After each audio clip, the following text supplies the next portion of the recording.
I'm Ken Ueno. I'm a composer and also a vocalist, and I'm teaching at UC Berkeley.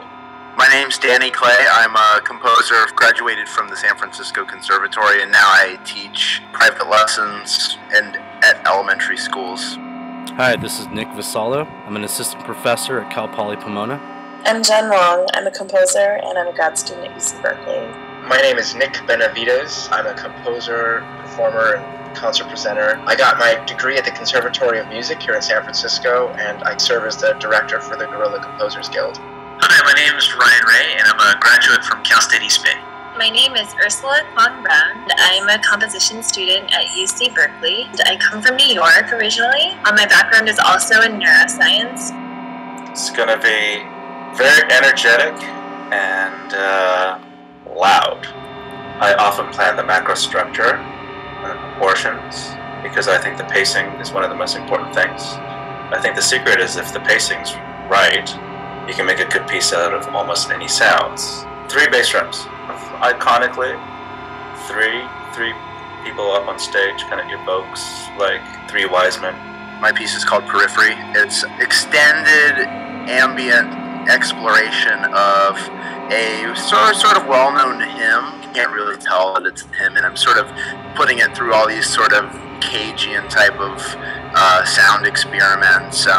Ideally, the performers are going to have their phones on stage. The thought behind this piece is that everyone's sort of discovering it, including the performers as they go. The piece I wrote is called The Moment Before Death. It stretches on forever, like an ocean of time. I wrote this piece for Wild Rumpus, this really cool new music group from the Bay Area. I wanted Wild Rumpus to kind of work together like a typical rock band, and they'd have to figure out their way through the piece. This piece is about energy, and how energy can be transferred from one musician to another, and it builds, and it grows, and eventually it explodes. This piece is kind of a paradox. I'm using minimal elements, highly saturated. It's important for a composer to not get stuck in their own patterns and ways of doing things. So I'm constantly looking for new ways of doing, or new ways of saying what I want to say. The piece is called A Girl Day, which is a poem about Borges remembering his childhood home. If you'll see a transducer as part of a speaker, it's something that vibrates and creates sound. And I've placed them in among the musicians and also inside and onto some of the instruments in the ensemble.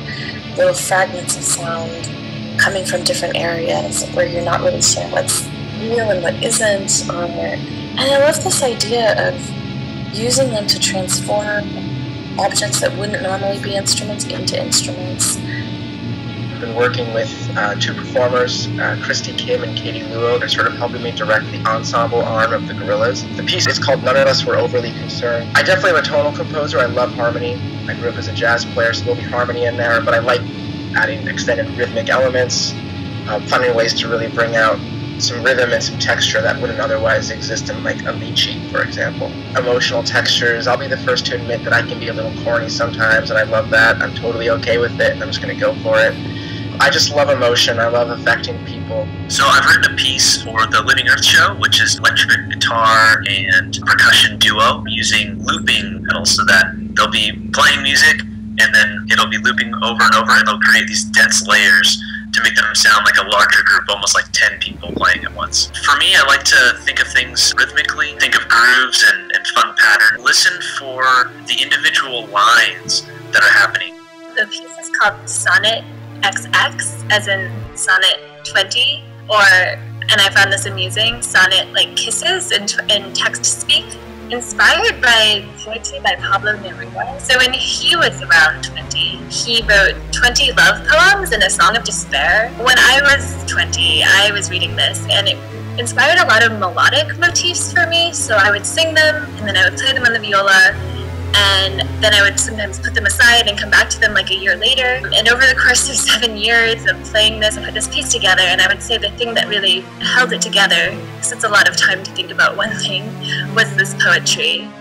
this BAMM concert in particular seems to be a completely inclusive list of the cool new music. Composers Inc.'s been around for as long as any of the major new music groups here, and it's such a fun time. They've been so expertly curated. Last year's was incredible. It's had pretty much all my favorite acts from the whole year collected all in one night. I think what's cool about the BAMM series in general, and about this concert in particular, is that it's going to represent the Bay Area in a really fun way. It's like a family reunion for Berkeley people, right? Current students, current affiliates, and these alumni in Berkeley. If you're not already a new music supporter, I think the variety of pieces on this concert will surprise you. Some of it will demystify the idea of what classical music can be. Oh, you don't want to miss because it's full of so much awesome stuff. Berkeley explosion of composers and performers. You guys better come out, people, whoever you are. And I'll be very disappointed, even though I might not know you. This will be the unique concert experience of the spring season. Don't miss BAMM 2015.